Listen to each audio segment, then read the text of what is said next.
14 apartments per acre. My mother's house is surrounded by 22 apartments. Signature Rental Homes owns this, which used to be the McWhorters. Back here is Stouffer Place with 11 more apartments, and it actually goes down to 302, about a third of the way down. And across the street are also apartments, single-family home that's been converted to apartments. That one is a duplex. And then these are ones that had formerly been owned by David Williams, where he did put apartments behind the existing single-family homes.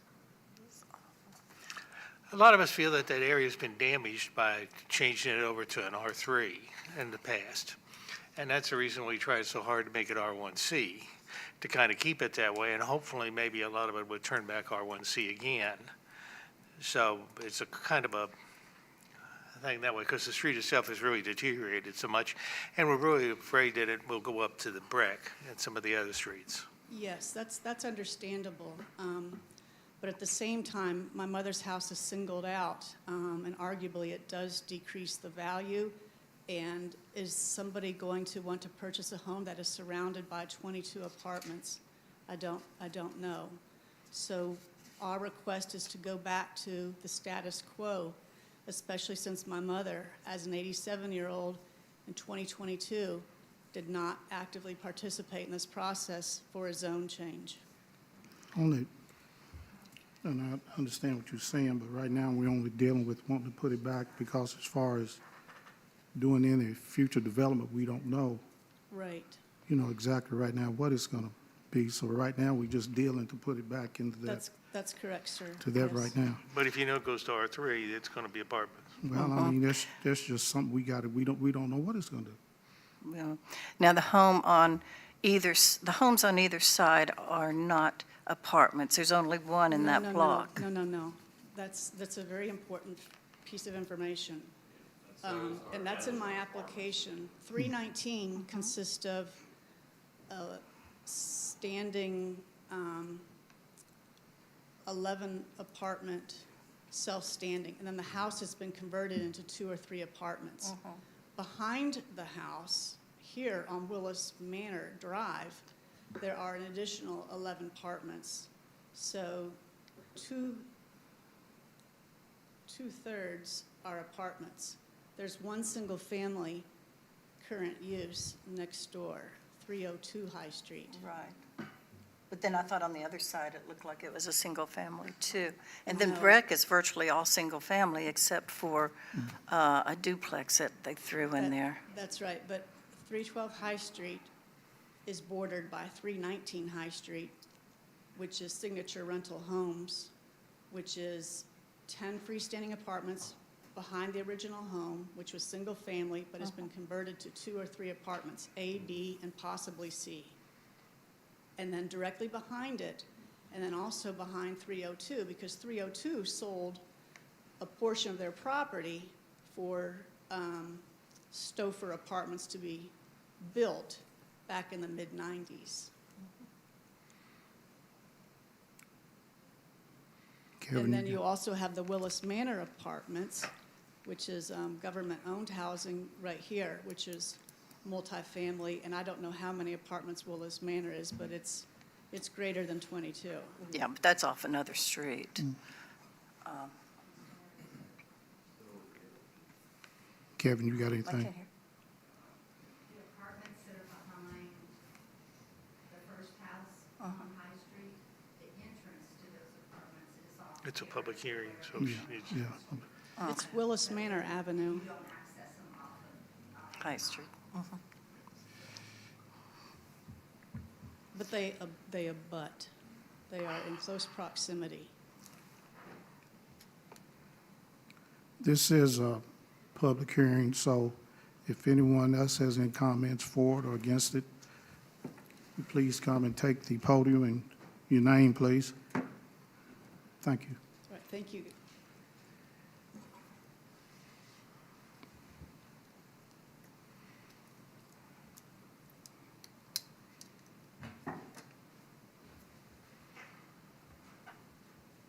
Hello. My name's Bob McCurdy. I live on Breck Avenue, which is just around the corner from there. You know, she's right in saying that a lot of those are multifamily, and that creates a real problem as far as congestion is concerned. You know, there's no parking. Everybody parks on the street, and that's a high-traffic road cutting down Breck, getting to High, and heading out Parish. So I know when Penny, I talked with Penny before when we voted, you know, to be a 1 or a 3. And we were all in agreement, it seems like at that time, that we had enough multifamily apartments because it really does get congested at certain times of the day. So anyway, I would appreciate it staying what it is. Anyone else? I will make a comment that I got a text from Dr. Short's wife, Sherry, they own several properties on High Street, and they're against this, basically, and say that it's kind of destroyed the area with the R3s, and they didn't feel like it, or she didn't feel like that it could tolerate another R3. It was all that bad. Right. I'd like to say Breck Avenue. It's such a pretty street, and, you know, they just, like I say, keep putting more and more apartments. It's encroaching, and at some point, it'll go on down to Breck if we continue to allow more apartments in that area. I don't see any of this going back to R1. And I think if we don't give them the opportunity, I don't know. I mean, are we shortcoming them their property value because we want to keep that one R1? Are you shortcoming the property values of everyone on Breck? Every time one of these changes, I mean, I understand, no, and you're right, but if you look at, is that Breck Avenue that's? Yeah, Breck is. There's only one R1 left on there. A lot of those are single-family homes on Breck, No, right. But I'm but just saying the way it's they're zoned. miszoned R3, and that's true of a lot of housing all the way down West Main Street. The biggest thing that I see on here is because I know exactly what she's talking about with the apartments.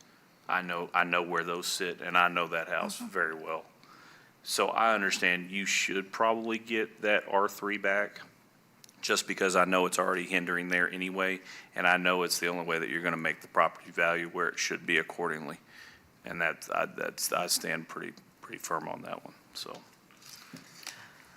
Have any of the owners on Breck brought this up to have theirs changed? Did they change? Yeah. I don't think they did. I don't think a lot of them changed. I think they thought they were pretty safe. A lot of them don't want to change because then you start get into historic and things like that. And they didn't want to do that because there's certain regulations for that. Yeah. That doesn't mean that they want apartments. And some people, even on High Street, don't want any more apartments. So, Commissioner Francis, I don't know. I just- to answer your question, when the Planning Commission did this in 2022, Yep. Mr. McCurdy, who just spoke to you, Yep. is this house on Breck. Yep. So, Mr. McCurdy, and anything you see around here that is that single family happened then. Okay, I'm with you now. All right, thank you. And just to be clear, I'm gonna go back on you because I think you have proxy pretty much is what I feel like. And to not be informed of that and you're being the proxy is also a disadvantage. So you make a strong point and I agree with you on a lot of it. I do appreciate that, and I was comprehensive in my application and raising those issues. Yeah. My mother does have a cognitive impairment. Yeah. There's a reason why my sister and I have the power of attorney. Yeah. Thank you for recognizing that. Yeah. It's unfair.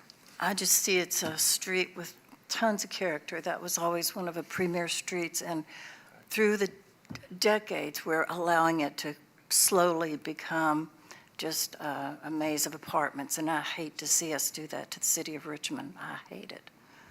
You know, I go back to what I said. You know, it's so far in the future, we don't know what it's gonna be. Yeah, you know That's what's the going thing. on. house can sit there and That's not the do thing, we nothing. don't know. If it's I an mean, if R3, you it's sit- going to be I mean, but it apartment. can't We sit don't know there what they're gonna and put in the sell apartments. grass.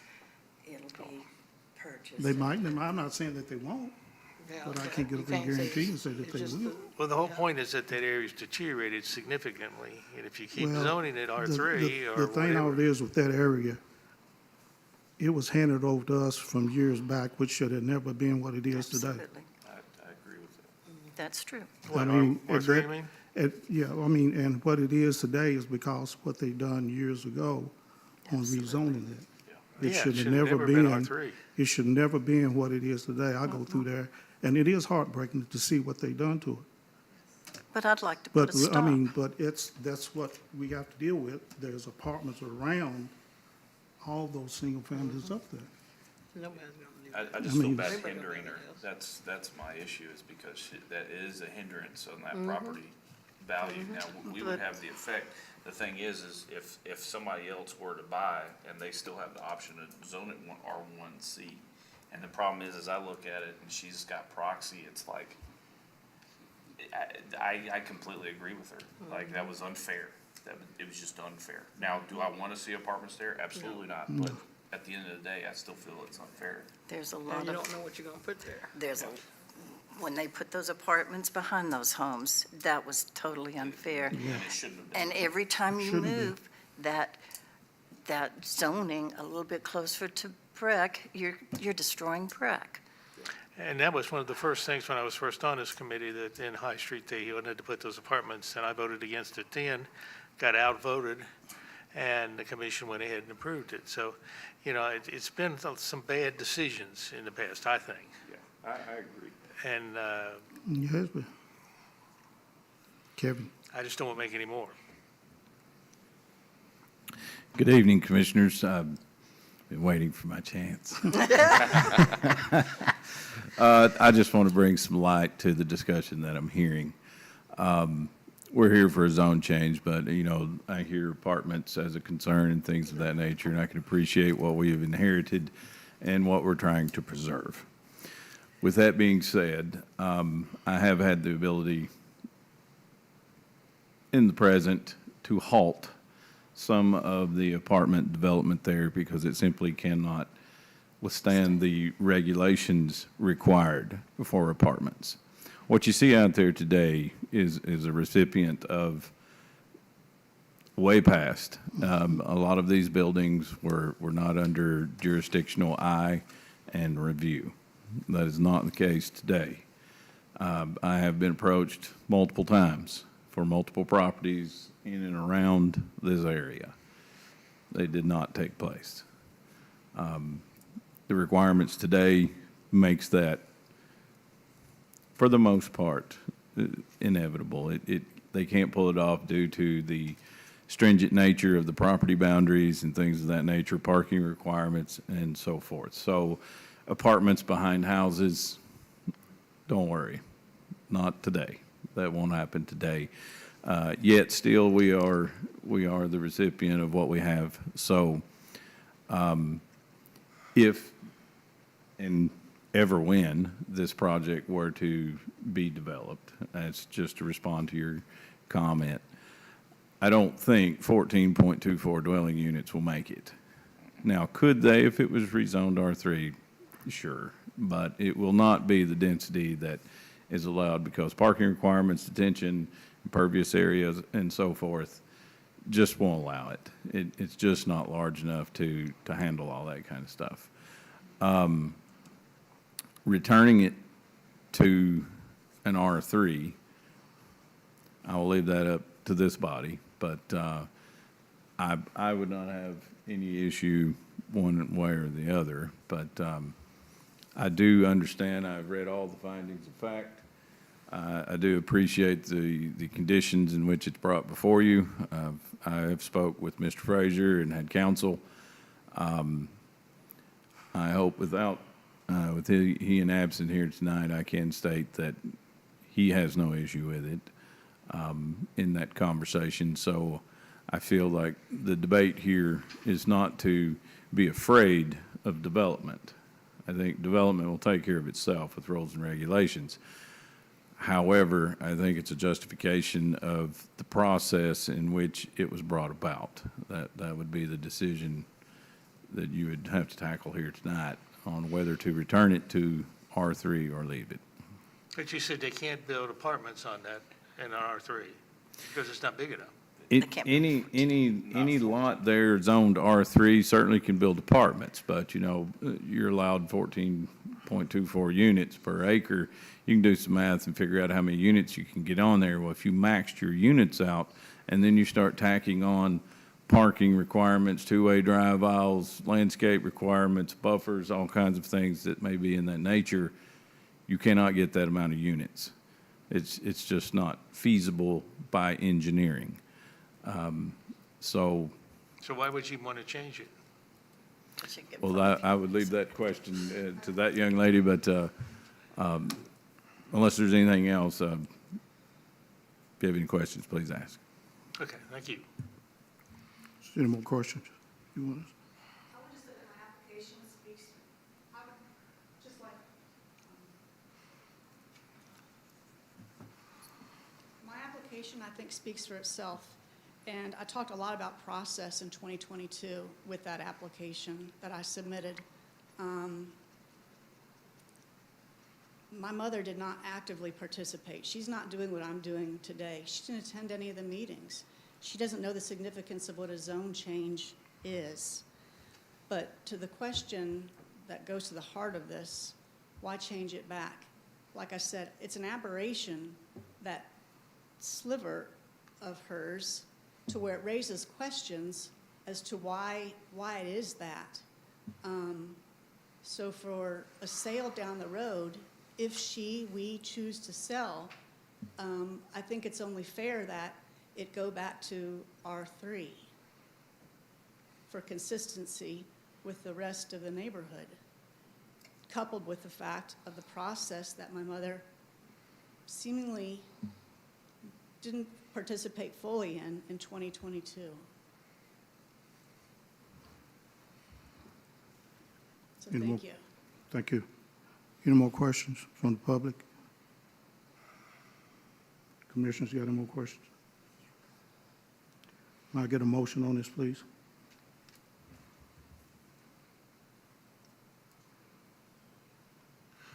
I'll make a motion that we approve the amendment from R1C to, R1C to R3, or, yes. I second.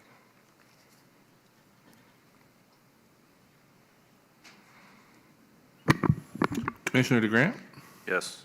Commissioner Francis, Yes. Commissioner Miller, No. Commissioner Perkins, No. Commissioner Miles, Yes. Commissioner Estelle. Yes, Thanks so much. Motion passes. thank you all.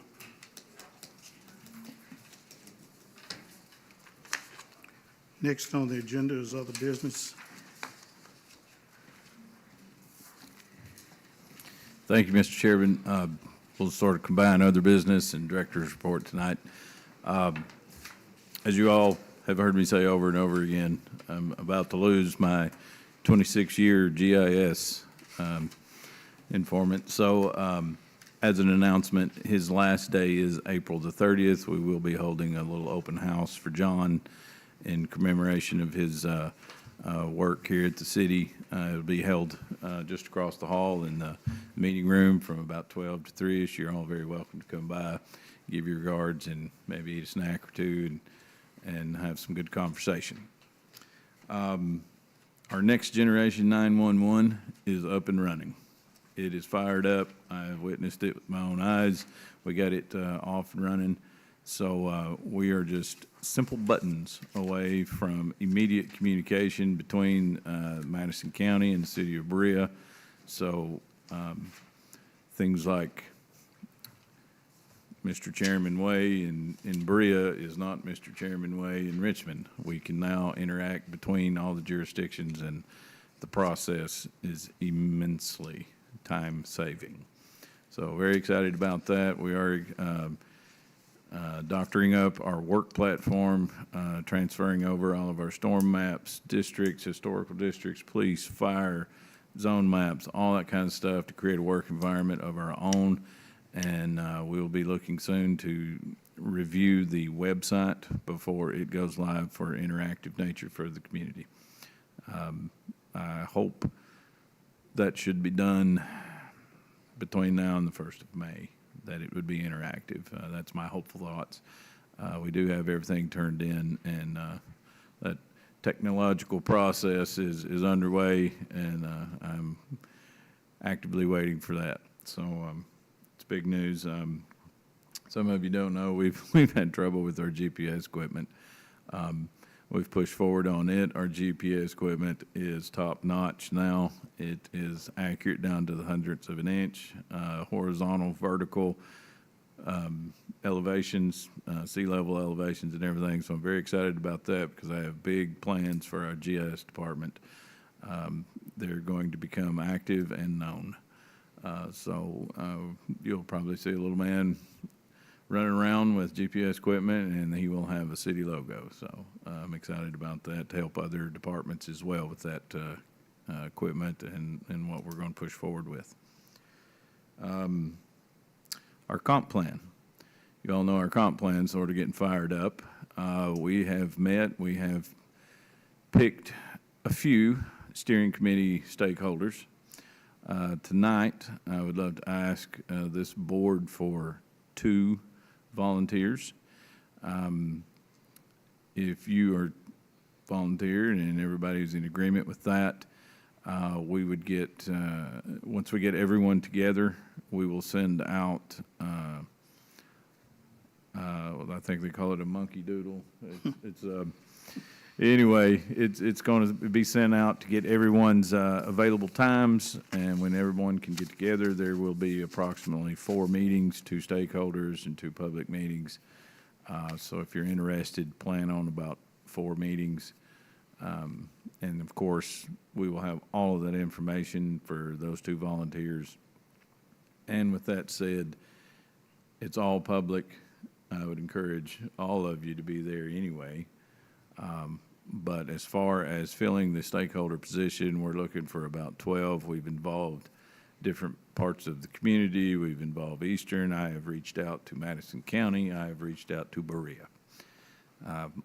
Looking to get a wide variety. Rob is choosing some, and I am choosing some. So we're gonna mix it up this year and get some good information. So if I may, if I could ask for 2 volunteers, if you will, that would be wonderful. Put you on the spot. Got involved too. No, I'm not involved. See, I did it last time. Do it again this year. You can do it. You can do it. The times, what we could do, you know, this list is tentative. So once we get that general list together, as far as a full list, we're going to send out meeting times. If it can't work out, you know, we can back up a punt, and I'm sure, for example, Amanda Haney from Berea, I have asked her to be on it, and of course, she's my equivalent. She has her planning and zoning meetings. She's doing her own comp plan at the exact same time we are, as is Bert Thomas with the county. I see that those are 2 important figures, and if they could make it, that would be wonderful. But if they can't, we understand. They're waiting on a schedule as well. If they can't, we'll have to pick some more.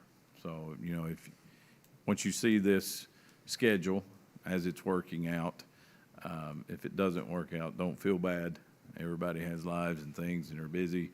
So we're just looking for that initial push to, there's one, we got one, we got a taker. But that initial push is just where we're at. So we have one.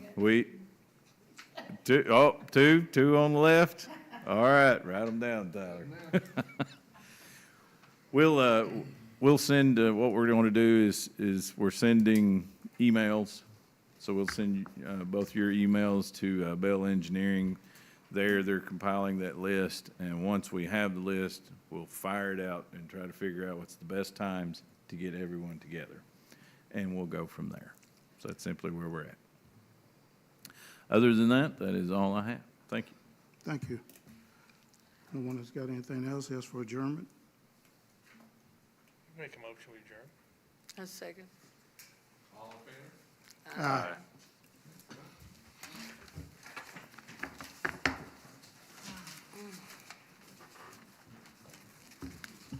I can go home, put my back to rest. I was gonna go to Bible study, but I'm hurt.